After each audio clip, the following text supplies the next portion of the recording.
নমস্কার বন্ধুরা, প্রতিমা সুস্বাদু রান্নাঘরে সবাইকে স্বাগত জানাই। আজকে আমি আপনাদের সাথে 1 কাপ ময়দা আর একটি ডিম দিয়ে নতুন ধরনের নতুন স্বাদের একটি রেসিপি শেয়ার করছি। খুব কম সময়ের মধ্যে ঝটপট বানানো হয়ে যায়। সকাল বিকালের টিফিনে এটা বানিয়ে নিতে পারেন। খুব সামান্য পরিমাণে তেল দিয়ে এই রেসিপিটা তৈরি হয়ে যায়, আর বাচ্চাদের স্কুল টিফিনেও তৈরি করে দিতে পারেন। তাহলে চলো বন্ধুরা, আজকে রেসিপি শুরু করছি। এখানে আমি একটি পাত্র নিয়ে নিচ্ছি 1 কাপ ময়দা। এখানে আমি লবণ দিয়ে দিলাম, এরপর দিয়ে দিলাম চিনি, দিয়ে মিশিয়ে নিলাম চামচ দিয়ে ভালো করে। এরপর দিয়ে দিলাম 1 কাপ দুধ। আমি এখানে যতটা ময়দা নিয়েছি ঠিক ততটাই দুধ দিয়ে দিলাম, দিয়ে ভালো করে মিশিয়ে নিব। এইভাবে ভালো করে মিশিয়ে নিয়েছিলাম যাতে একটুকু দলা ভাবটা না থাকে। ভালো করে মিশানোর পর দিয়ে দিলাম এর মধ্যে একটা ডিম দিয়ে আবারও মিশিয়ে নিব। ভালো করে মিশিয়ে নিয়েছিলাম, এরপর সরিয়ে রাখছি।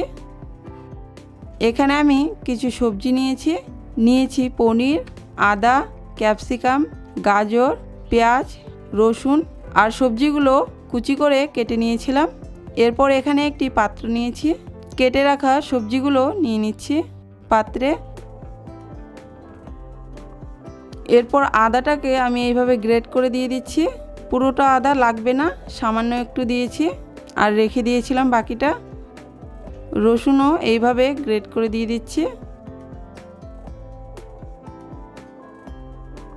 এরপর দিয়ে দিলাম এর মধ্যে লবণ, হাফ চামচেরও কম। দিয়ে দিলাম রেড চিলি সস। এরপর দিয়ে দিলাম গ্রিন চিলি সস, আমি 1 চামচের মতো করে দিয়েছি। আর দিয়ে দিলাম সাথে একটু সয়া সস, হাফ চামচেরও কম। আবারও একটু ব্যাটারটা মিশিয়ে নিলাম। খুব বেশি পাতলা না, আবার খুব বেশি মোটাও না, মিডিয়াম রেখেছি ঘনত্বটা। গ্যাসে ফ্রাই প্যান বসিয়ে দিয়েছি। এর মধ্যে দিয়ে দিলাম 2 হাতা ব্যাটার, দিয়ে এইভাবে ছড়িয়ে দিলাম পুরো তাওয়াতে। দেখো বন্ধুরা, শুকিয়ে এসছে, পুরোটা শুকিয়ে গেছে রুটির উপরটা, আর উঠেও এসছে সাইড দিয়ে। এরপর হাত দিয়ে এইভাবে পাল্টে দিলাম। আর একটা কথা বন্ধুরা, গ্যাসের ফ্লেমটা একদম লো রাখতে হবে। তাওয়া বেশি গরম হয়ে গেলে এইভাবে ছড়াবে না, ব্যাটারটা জড়ো হয়ে আসবে। এপিট ওপিট করে ভেজে নিয়েছিলাম, এরপর তুলে নিচ্ছি। বাকিগুলো একইভাবে তৈরি করে নেব।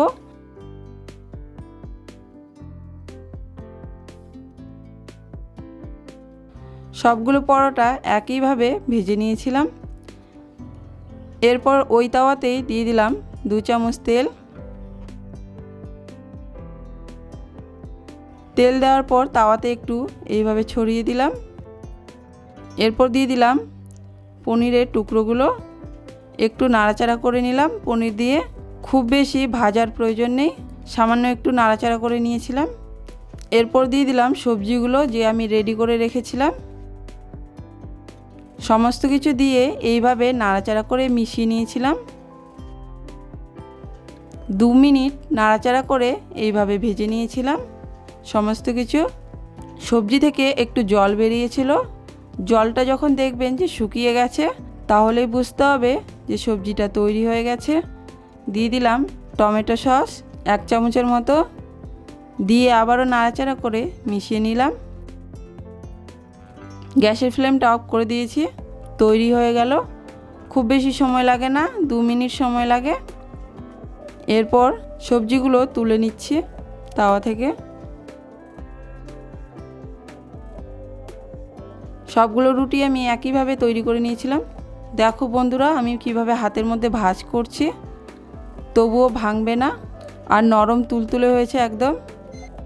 একটা পরোটার উপরে সবজির পুরটা এইভাবে দিয়ে দিচ্ছি চামচ দিয়ে, এক সাইডে দিয়ে দিচ্ছি এইভাবে। এরপর এক সাইড থেকে তুলে এইভাবে ভাঁজ করে দেব। এইভাবেও খাওয়া যেতে পারে বন্ধুরা, খেতে ভালো লাগে। সবগুলোই একইভাবে তৈরি করে নিয়েছিলাম। তবে আমি একটু ক্রিস্পি বানানোর জন্য তাওয়াতে আবারও ভেজে নেব। এখানে আমি তেল দিয়ে দিলাম। তেলটাকে গরম করে নিয়েছিলাম। গরম করে নিয়ে গ্যাসের ফ্লেমটা লো করে দিয়েছি। এরপর খুব সাবধানে এইভাবে তাওয়াতে দিয়ে দেব। দেওয়ার পর কিছুক্ষণ পর পাল্টে দিচ্ছি। এপিট ওপিট করে দু সাইডে ভালো করে ভেজে নিয়েছিলাম। দেখো বন্ধুরা, দেখতে কত সুন্দর হয়েছে, খেতেও কিন্তু দারুণ হয়েছিল। বাচ্চা থেকে বড় সবার খুব ভালো লাগবে, এতটাই টেস্টি হয়েছিল। সবগুলো একইভাবে ভেজে নিয়েছিলাম। বন্ধুরা, আজকের রেসিপি ভালো লাগলে অবশ্যই একটা লাইক করে দিবেন। আমার চ্যানেলটিতে নতুন হয়ে থাকলে সাবস্ক্রাইব করার অনুরোধ রইল। পাশে থাকা বেল আইকনে ক্লিক করে দেবেন। আর আজকের রেসিপি কেমন লাগলো জানাতে ভুলবেন না।